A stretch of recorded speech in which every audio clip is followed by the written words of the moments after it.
So welcome students.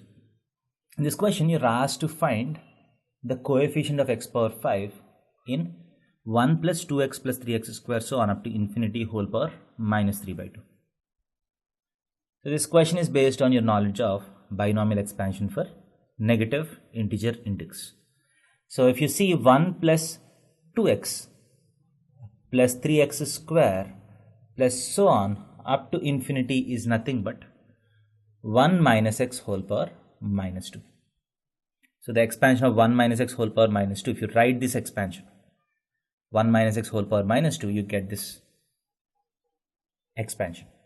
So this is nothing but 1 minus x whole power minus 2.